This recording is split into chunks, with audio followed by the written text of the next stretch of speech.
शहाद्यात जनतेच्या आरोग्याशी खेळ सुरूच। जिल्ह्यातील अन्न औषध प्रशासनाच्या कार्यप्रणालीवर शंका, तक्रार दाखल करूनही कुठलीही कारवाई नाही। शहादा शहरातील प्रचलित जैन स्वीट मध्ये मुदतबाह्य संपलेली बेकरी व मिठाई पदार्थ विक्रीत ठेवण्यात आल्याची धक्कादायक बाब मागील आठवड्यात उघड झाली होती। याबाबत शहादा पोलीस स्टेशन येथे तक्रार दाखलही करण्यात आली होती।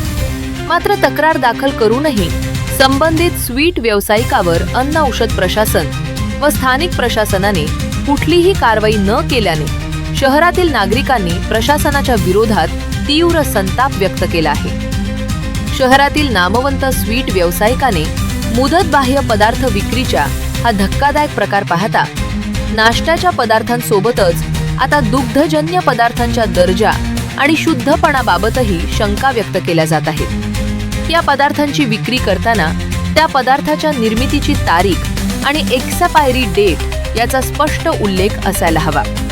मात्र बहुतांश पदार्थांवर हा उल्लेख नसल्याने ग्राहक अंदाजेच हे पदार्थ दुकानदाराच्या विश्वासावर खरेदी करतात। शहरातील अनेक प्रतिष्ठानात नागरिक मिठाई, नाश्ता आणि इतर पदार्थ डोळे मिटून खरेदी करतात।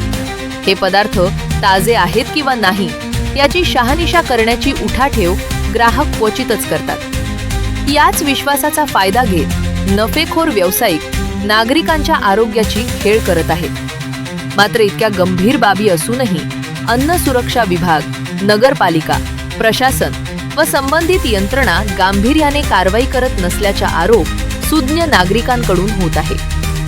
सध्या शहरात खाद्यपदार्थाच्या सुरक्षेचा प्रश्न गंभीर होत चालला असून अन्नाचा जीवाचा खेळ करणाऱ्या व्यावसायिकांवर कठोर कारवाईची मागणी होत आहे। ब्युरो रिपोर्ट, रुपेश राजपूत, बेधडक, मी मराठी न्यूज, शहादा।